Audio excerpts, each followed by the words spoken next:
Welcome to my channel French Pulse. Let's enjoy learning French. Today we're going to learn pronom relatif simple but remplissez. How to do remplissez. To understand this better, please watch the video on pronom relatif simple part 1 where I've explained what are the pronom relatif simple and remplissez, also how to do it. Only then you will understand how to do remplissez. Let's begin. If we have a sentence like this, le repas dash ma mère a cuisiné était délicieuse. Now, we have learned that in French we don't have two conjugated verbs side by side. So, what do? This is a cuisiné is one verb, était is the second verb. Put a slash before the second verb. Now, that means this, le repas, let's write out the sentence like relier. This second verb onwards belongs to this. So, était délicieux. Délicieux. And now what's my second sentence? Ma mère a cuisiné le repas. We have to complete the sentence. Now, automatically now I can see what's my common noun.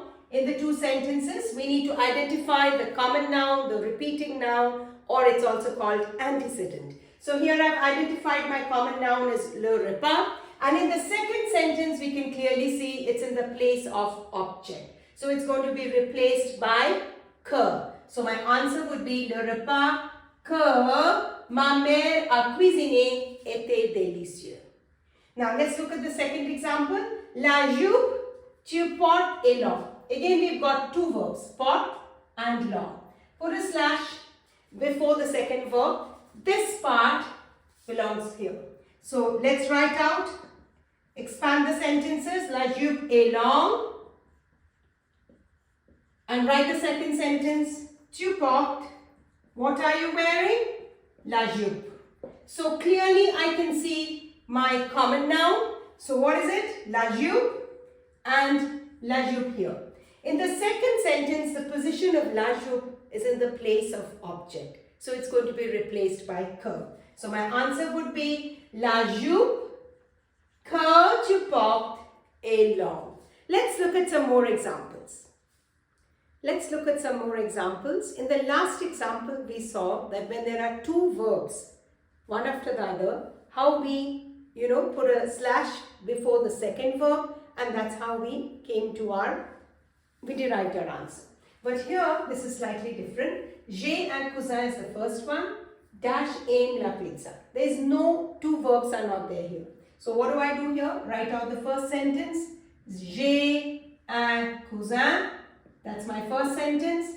Now, dash aime. Who likes pizza? My cousin. So, il aime la pizza. So clearly I can see my two, the common noun cousin and il. So what am I supposed to put here? In the second sentence, the common noun is in the position of subject. Therefore, we have to replace it with qui. This, the verb, aimer, the subject is qui also. Right? Now, another one. Passe-moi les cahiers, dash sont sur la table. Again, here we can't see two verbs. So the method is different. Let's write out the first sentence. Passe-moi les cahiers. Les cahiers is my first sentence. Second one, dash sont sur la table. What is on the table? The books. So, you can write les cahiers or you can also write il, right? So, now we can see what's my common noun, les cahiers, and over here, les cahiers or il. So, in the second sentence, cahier or the common noun or the antecedent is the subject of the first sentence. So my answer is going to be qui. So if you see that here, passe-moi les cahiers qui sont sur la table. Now when we write qui, it's followed by a conjugated verb here. Right? Let's look at some more examples. Here are some more examples. C'est le garçon dash le chien est mort. Now here we don't have two verbs, so we can't use that method. Let's write out the first sentence. C'est le garçon is my first sentence. Second sentence, let's expand it. Le chien du garçon, the dog of the boy, est mort. Est mort. So what do we have here? We can see my common noun is here, the plus noun. So what will it be replaced with? Dans. So my answer would be dans. Le garçon, c'est le garçon dans le chien est mort. You need to expand the sentence in this way. Le prof dash nous avons peur est strict. In this sentence we can see two verbs, avons and est. Put a slash before the second verb. This belongs to the first subject. Le prof est strict. And then completed, we are scared. Nous avons peur. Who are we afraid of? Du prof, of the professor, right? So it will be dans. Another way of remembering is those expressions which I have already mentioned in my previous video, where avoir peur de, être content de, etc., which take dans. So these are examples with dans. Let's see some more examples. Here are some more examples. Voici le jardin, il y a de grands arbres. Now here also in the second part we can't see two verbs, so we have to write first sentence. Voici le jardin.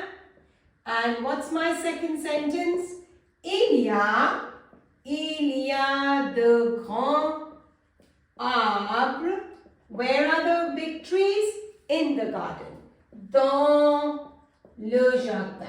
So I can now see what my common noun is, jardin and jardin, and we have a preposition before the antecedent of the common noun. So my answer would be où. So here we go. Voici le jardin où il y a des grands arbres. Now let's look at another sentence. Voici le village, j'ai passé mon enfance. Here also in the second part, I cannot see two verbs. So I'll have to write out the first sentence. Voici le village is my first sentence. J'ai passé mon enfance. Where did I spend my childhood? Dans ce village. So now I've got my common noun, village, village. And before that we have a preposition, so où.